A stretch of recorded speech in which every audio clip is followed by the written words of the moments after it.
सरकार महंगाई पर अंकुश नहीं लगा पा रही है। आज बोचहा का चुनाव परिणाम आपके सामने है, जिसमें राजद के उम्मीदवार की जीत हुई। मतदाता इस बात से काफ़ी दुखी हैं कि सरकार महंगाई पर अंकुश नहीं लगा पा रही, कि राजनीति में जाति विशेष का वर्चस्व हमने देखा है। बिहारी बाबू का नारा लगा करके शत्रुघ्न सिन्हा का लोग स्वागत करते हैं। नमस्कार, आप देख रहे हैं आंखें न्यूज़ 24 और मैं हूं आपके साथ अमित। एक बार फिर हाजिर हूं आप सबके साथ एक नए विषय को लेकर, और आज के विषय है कि 4 विधानसभा चुनाव जो 4 राज्यों में हुए और एक लोकसभा सीट पर, उस विषय पर बात करने के लिए हमारे साथ स्टूडियो में मौजूद हैं वरिष्ठ पत्रकार प्रभाकर सर से जुड़ते हैं और जानते हैं कि उनकी क्या राय है इस चुनाव को लेकर। सर, बहुत बहुत स्वागत है आपका हमारे इस खास कार्यक्रम में। सर, आज जिस तरीके से 4 विधानसभा सीटों पर चुनाव हुए हैं और अपने बिहार के बोचहा में भी चुनाव हुआ है, सर उस पर क्या कहेंगे, कैसे देखते हैं चुनाव के नतीजों को? चुनाव में प्रतिक्रिया स्वरूप बढ़ती हुई महंगाई के विरोध में आम मतदाताओं की एक ही राय है कि सरकार महंगाई पर अंकुश नहीं लगा पा रही है। और यही वजह है कि जो भाजपा के सपोर्टर्स थे, जो उनके समर्थक थे, वो आज उनसे दूर होते जा रहे हैं। बढ़ती हुई महंगाई के चलते ही आज बोचहा का चुनाव परिणाम आपके सामने है, जिसमें राजद के उम्मीदवार की जीत हुई। बोचहा से राजद के उम्मीदवार अमर पासवान, जिनके पिता पहले विधानसभा सदस्य रह चुके हैं, उसके कारण भी सहानुभूति लहर के चलते उनकी जीत हुई है। दूसरा कारण यह है कि बढ़ती हुई महंगाई पर अंकुश नहीं लगा पाने के कारण भाजपा को विरोध का सामना करना पड़ा है। मतदाता इस बात से काफ़ी दुखी हैं कि सरकार महंगाई पर अंकुश नहीं लगा पा रही है। सर, लेकिन भाजपा की जो उम्मीदवार थी बेबी कुमारी, उनका कहीं ना कहीं टक्कर जो है वो दिख रहा था आरजेडी के अमर पासवान से, लेकिन भाजपा पिछड़ गई, क्या कहेंगे? यह आक्रोश एक जाति विशेष के लोगों के मतदान से हुआ है। भूमिहार जाति के मतदाता भाजपा से सत्ता में भागीदारी के प्रश्न पर काफ़ी दुखित है, और यही वजह है कि उन लोगों ने घोषणा कर दी थी कि हम भाजपा के विरोध में राजद को वोट देंगे। यही कारण है राजद के उम्मीदवार की जीत का। लेकिन जो मुकेश सहनी है, वीआईपी पार्टी सुप्रीमो है, उन्होंने भी दावा किया था कि बोचहा में कहीं ना कहीं जो उनके उम्मीदवार हैं वो जीतेंगी, लेकिन उनको तो करारी हार मिली है। उम्मीदवार नहीं, ये अमर पासवान खास करके एक पूर्व विधायक के पुत्र रहे हैं, तो सहानुभूति लहर बहुत बड़ा काम करता है। सहानुभूति लहर जो है वो उनके पक्ष में गया, और इस वजह से उन्होंने चुनाव जीता। काफ़ी अंतर से चुनाव जीता, 82,000 से ज़्यादा मत प्राप्त किए थे। लेकिन विरोध में खड़ा होने वाले लोग 22,000 से भी नीचे रहे। कांग्रेस का तो कहीं पता नहीं था। तब आप ये सोच लीजिए कि राजनीति में जाति विशेष का वर्चस्व किसी पार्टी विशेष के साथ जुड़ा हुआ हो और उस जाति का वर्चस्व समाप्त करने की कोशिश की जाए, तो इसके प्रतिक्रिया को आप देख लीजिए, आपके सामने है। सर, बिहार के अलावा अन्य और जगहों पर भी विधानसभा के जो उपचुनाव है वो किए गए थे। ऐसे में अगर बात करें बंगाल की, जहां ममता बनर्जी का गढ़ है, आसनसोल से बिहारी बाबू शत्रुघ्न सिन्हा भी खड़े थे, तो भारी मतों से वो भी जीत गए हैं। क्या कहेंगे? बंगाल जाकर सर चुनाव जीत रहे हैं, क्या कहिएगा?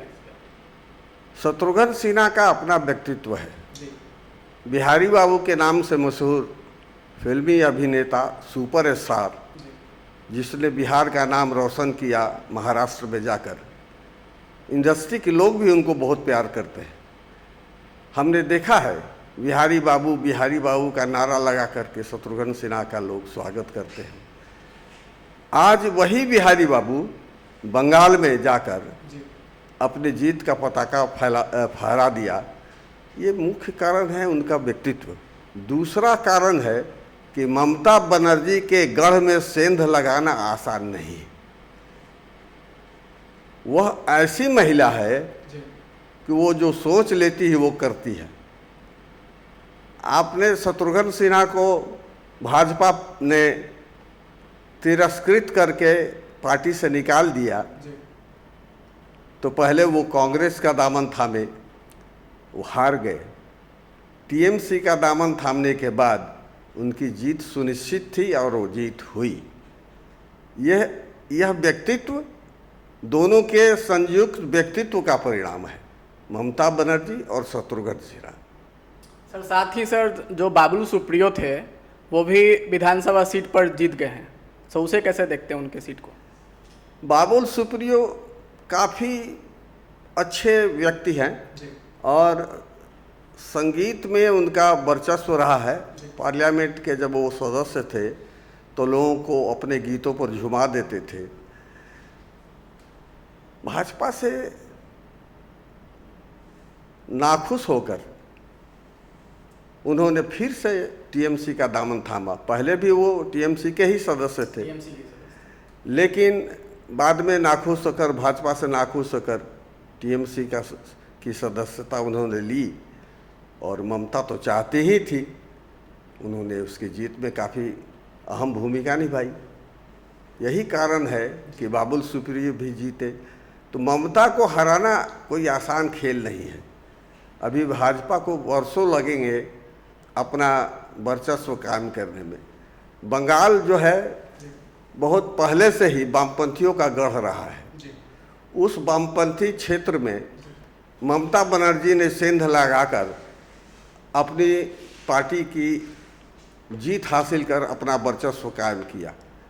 और देखिए, सबसे बड़ी बात है कि वामपंथियों को वामपंथी विचारधारा से ही काटा उसने नक्सलियों का सहारा लिया, उसने आतंकियों का सहारा लिया और आज भी उसके विरोध में उठते हुए सर को दबाने के लिए वो आगजनी, बमबारी, गोलीबारी और अन्य सहारों के सहारे वो अपना वर्चस्व कायम रखने में सक्षम हो पाई है, सफल हो पाई है।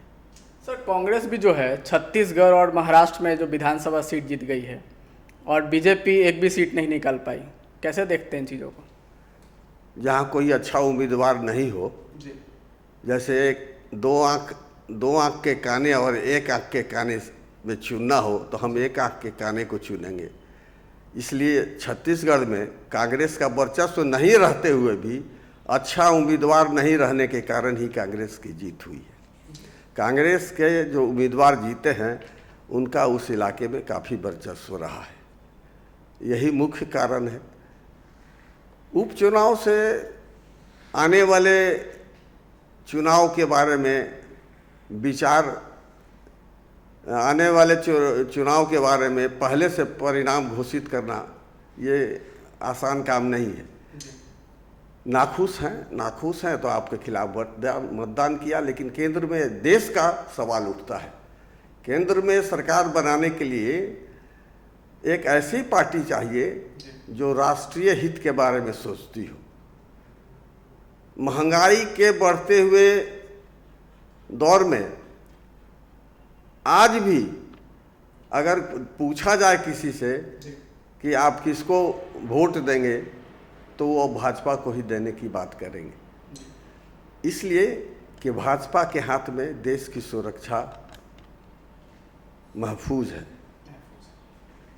सर कार्यक्रम की अब अंत करने का समय आ गया है और आपसे जानना चाहेंगे कि जो ओवरऑल जो आज चुनाव के नतीजे आए हैं, सर उस पर क्या कहेंगे?